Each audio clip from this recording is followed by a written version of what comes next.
ពង្រូលជាទនស័ព្ទដ៏ស្លូតហើយពូកែអៀនវាមានត្រចៀកតូចមានស្បែកនិងសកាក្រាស់គ្របដណ្ដប់ពេញខ្លួនទាំងមូល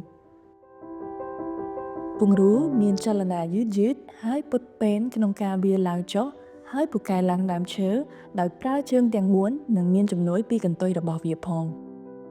សត្វពង្រូលនេះបង្កើតកូនបានម្ដងមួយក្បាលជួនកាល2ក្បាលដោយពពោះរយៈពេល2ទៅ3ខែកូនពង្រូលរស់នៅជាមួយមេដោយតោងជាប់នឹងកន្ទុយពេលមេរបស់វាធ្វើបម្លាស់ទីនសត្វពង្រូលមិនមានធ្មេញទេប៉ុន្តែមានអណ្ដាតស្អិតងាយក្នុងការចាប់ចំណីដែលអាចលាងចេញមកក្រៅបានរហូត25សង់ទីម៉ែត្រ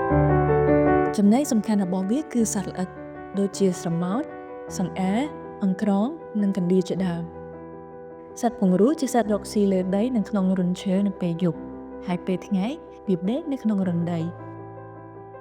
តនិតសត្វជិតផុតពូជនេះបានចូលរួមចំណែកយ៉ាងសំខាន់ក្នុងការគ្រប់គ្រងសត្វល្អិតចង្រៃដែលមាននៅក្នុងព្រៃដែលពេលរកចំណីនៅតាមរន្ធដីសត្វពង្រូលធ្វើឲ្យសណ្ឋានដីធូរនិងធ្វើឲ្យរុក្ខជាតិអាចលូតលាស់បានល្អ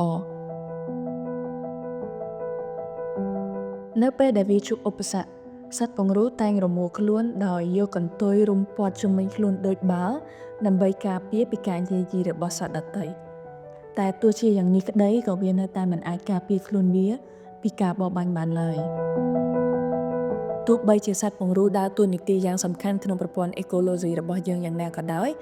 វាត្រូវបានគេចាត់ទុកថាជាសត្វដែលត្រូវបានគេជួញដូរច្រើនបំផុតនៅក្នុងពិភពលោកប្រភេទសត្វពង្រូលមួយចំនួនជាពិសេសនៅប្រទេសកម្ពុជាត្រូវបានចាត់ទុកថាជាប្រភេទកំពុងរងគ្រោះថ្នាក់ជិតផុតពូជបំផុតនៅក្នុងបញ្ជីក្រហមរបស់អង្គការ IUCN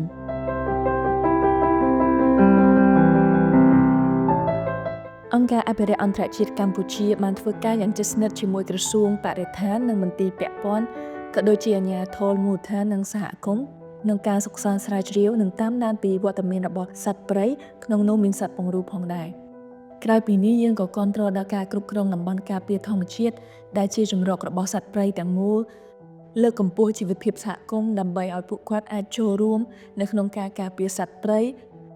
ហើយធ្វើការផ្សព្វផ្សាយអំពីសារៈប្រយោជន៍របស់ជីវៈចម្រុះទៅដល់សហគមន៍មូលដ្ឋាននិងសាធារណជនដើម្បីការពារសត្វព្រៃនិងសត្វពង្រូលនៅក្នុងប្រទេសកម្ពុជាយើងទាំងអស់គ្នាត្រូវតែបញ្ឈប់ការជួញដូរសត្វព្រៃ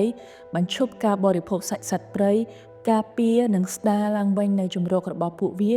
បង្កើនការផ្សព្វផ្សាយអប់រំដល់សហគមន៍មូលដ្ឋានសាធារណជននិងជំរុញគាំទ្រសេដ្ឋកិច្ចសហគមន៍ដោយការជាវទិញផលិតផលមេត្រីបរិស្ថានឬតាមរយៈការចូលរួមកម្សាន្តនៅក្នុងតំបន់អេកូទេសចរណ៍ប្រកបដោយការទទួលខុសត្រូវ។